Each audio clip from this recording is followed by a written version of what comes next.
Hello, everybody. Thank you so much for being here this evening. This truly means a lot to me. I wanted to take a little bit of time to kind of share about my project thus far. I know some of you have been a part of the process, some of you have not. So I thought it might be fun to kind of share what I've been working on and all the progress I've made over the last, year and a half I've been working on this. I am running a stopwatch up here, so hopefully I don't take up too much time, because I could very easily talk for like 4.5 hours about this, and I'm sure none of you want to stick around for that. So I wanted to start by saying thank you. It's my name on this project. It's Laurie Nielson's honors project, but there are so many people who've been a part of this project that I could not have done it without. And I would love to go and shout out every single person on this list. But again, I don't want to keep everybody here forever. But all of these people have had a huge impact on this project, and I owe them a huge thank you. So, and even if your name is not on this list and you're here this evening, thank you to you for coming and supporting. So the honors project process is kind of a unique aspect here. I wasn't exactly sure what I was getting myself into when I started. Essentially, they ask you to find something you're passionate about that goes beyond kind of the work that you're doing in your regular coursework. And I knew I was interested in violin making, but I wasn't quite sure how to turn that into an honors project. So I started just kind of by looking at research and finding out what questions I had, and then I was able to turn that into a project. So to kind of walk you through that process, I started by looking at kind of where current research is at with violin making. So the question I had was, how do historical models come from names like Guarneri and Stradivari that those of you who don't even play violin might know those names? How do those makers influence our perception of high-quality violins? And then what does current research indicate those standards are? So I kind of wanted to understand, where are we at right now? And in that process, I came across something that people were theorizing about, the inherent resonance frequencies that are built into the instruments. So when you hit anything, like if I knock on this podium, it produces some sort of a ripple down it, and that corresponds to a frequency, which corresponds to a pitch. So there are some theories about, the inherent resonant frequencies of a violin body and how those are tuned to each other, and how that might make a violin better if it's more in tune with itself. So that was kind of my second question, is, what effect does finishing the violin, which was kind of the main scope of my project, what effect does that have on these natural resonances? And then the final question is, as I did my research, and I'll kind of show you, I realized there were a lot of holes in the research. So then I was curious, how can I fill those holes by learning how an audience perceives and indicates preference between two differing violins, kind of based on their musical background. So all of that kind of came together into one big question, which was, are there predictable physical qualities in violins that can correlate to preference and perceived value? Whole bunch of words, I'm going to explain it all, don't worry. So kind of to start, I want to introduce the two violins that I played for you earlier. The first of which, on the left, is Sunny. Sunny was purchased for me by my parents. Thank you, Mom and Dad. About 5 years ago, Sunny was made in China by a husband and wife duo, and I thought this was very sweet. The name Sunny is actually the wife's nickname, and I thought that was a fun little fact. Like most violins, in this price range, Sunny was made part with machine and part by hand. Sunny was also finished using spirit varnish, so kind of an alcohol-based varnish, and her estimated value is $4,200. The second violin I played is Emma, which is the violin that I finished. Emma is a Stradivari model. I didn't mention this. Sunny is a Guarneri model. The way you can tell the difference is a Guarneri model is a little fatter and wider on the bottom and has a little bit longer F-holes. It's probably hard to see on this picture, but I'll have the violins out there if anybody wants to see them. So Emma is a family name. I wanted to follow kind of the tradition of, famous violins being named after either who made them or who played them, and I just happened to do both. So Emma is my middle name, but it's also my great-grandmother's name, so it's kind of a special name for my family. Emma also was made part machine, part hand. We used oil varnish to finish her, and her estimated value is $4,000. So kind of the timeline of this project, I started by testing these inherent resonance frequencies I was talking about. So you can see in that picture on the left, we've got this whole contraption set up where each of these resonance frequency zones, there are 6 of them, have a spot marked where you can place a microphone and then another spot marked where you tap. And what it does is it creates that vibration across the body and allows you to test for it. So what we did is we used a handbell's mallet, which is a very hard mallet, so it produced a very consistent knocking sound. And then we recorded a take of 15 knocks. And what that did is it gave us an average. Now you can see that purple waveform there on the right. That kind of gave us all of the vibrations that were happening that the microphone was picking up. The red line, it's a little difficult to see, but that is the actual measurement. So each resonance frequency zone has a range, and then you find the highest peak within the range to kind of find where its resonance frequency is. So after I did all of that, I tested Emma before she was finished, and then I tested Sunny. So then after all of that, it was time to finish Emma. So finishing essentially is everything after the gluing it together. I started kind of telling people that I took it from a sculpture to a usable instrument. I think that's the best way to describe it. Some things I wanted to highlight from that process. Number one, it was crazy difficult. It is not easy. And it was especially difficult for me because I was trying to make like my magnum opus while I'm learning how to do it. And violin making is a degree that takes 3 years, and I did this in 6 to 8 weeks. So it's definitely a very steep learning curve. Some things I wanted to point out to you guys. On the top left here, you'll see that is the end button. It's this very tiny little piece of wood that really kind of holds the entire violin together. So if you look at the picture on the right, you can see the strings span the body and they connect to the pegs on the left, and then they connect to the tailpiece on the right. The tailpiece is held in place by that end button. So if your end button isn't a perfect fit, you put those strings on and it all falls apart. So it was very challenging to make it a perfect fit. It was a similar story with the pegs. There's a lot of precision involved in violin making, I've learned. The next part of the process was varnishing. I don't know if any of you have tried varnishing like furniture or anything like that. It's not easy to work with. It's not like paint. You start painting and you have about 30 seconds to a minute before it's dry. So there's no blending, there's no going back and fixing it. If you try to paint over halfway dried varnish, you're going to get brush strokes. So that was definitely another steep learning curve. Another fun thing I got to do was fit the bridge. One important aspect of the bridge, as I'll get into later talking about the resonances, the bridge has to be 100% in contact with the top plate of the violin body. So those feet have to be a perfect fit on the bottom. Otherwise, you're losing some of the vibration between the bridge and the body. Again, a lot of precision, a lot of hard work. So once Emma was finished, I was able to go back and test the resonances again and start kind of comparing that to the data that I had. So this is where it's going to get a little dense. I won't get offended if you fall asleep.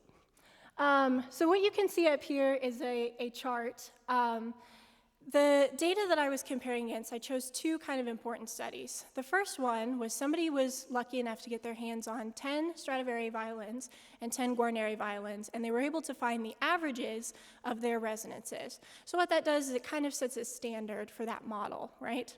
The second piece of information that I compared to, the second study, was a group of physicists and violin makers brought together 12 violinists and had them test out 10 different violins and rate them for preference.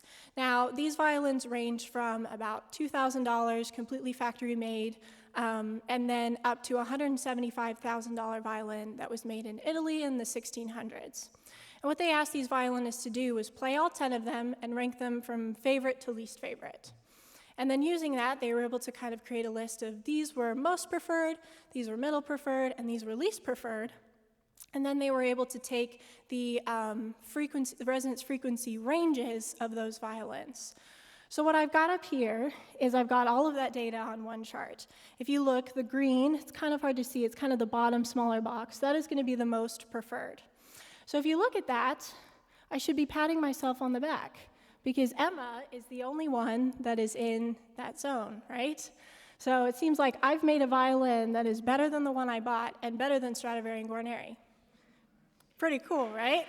Thank you, thank you. But wait, there's more. So as I was doing that, as I was starting to compare all of this data, this is what I found. So in another frequency zone, none of the data matched up. So there was no way for me to, reliably predict and say, yeah, my violin's better. Sure, if you just take that bridge and front plate resonance, great, yeah, Emma's better. But there's no way for me to compare because none of the measurements now match those zones. So that is why you all filled out the survey that I asked you to fill out. So my hope is that I will be able to learn if there are generalizations that can be made about certain people preferring certain qualities of instruments. So you saw in the surveys, I asked for your age and your musical background, and then your preferences and any reasoning why. What that will help me do is say, okay, professional violinists, I've got a few of you, thank you for coming. Professional violinists tend to prefer violins with this sort of quality, whereas people who have no musical background might prefer violins with this certain quality. And it'll help me to kind of present data about what choices a violin maker could make about best practices for making instruments. So then I also want to see, are there any connections between the inherent resonances and preferences in relation to the studies done on historical violins? So can I take the data I gather from you guys and compare that to the data I was trying to use to hopefully make some connections there? So I appreciate you all, listening to my little spiel. I would like to take a little bit of time after this. There's going to be another brief pause, but I'm going to come out and play just a little bit more for you, and this time you can see there's no screen, so you'll get to see which violin is which, and you might be able to make some guesses about which one you preferred during the survey. So thank you.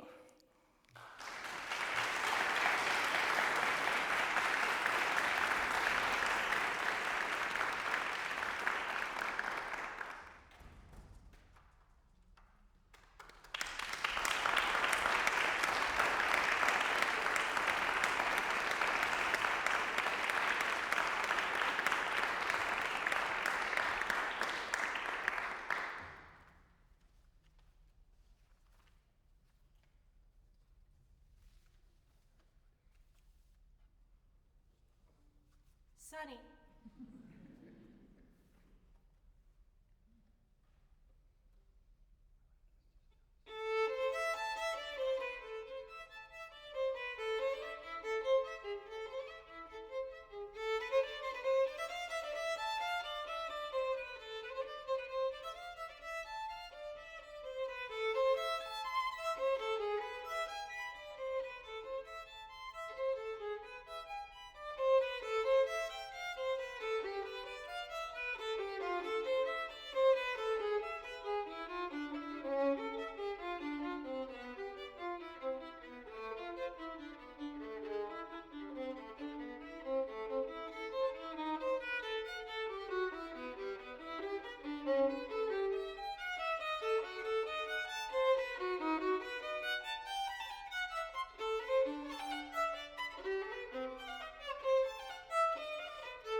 you.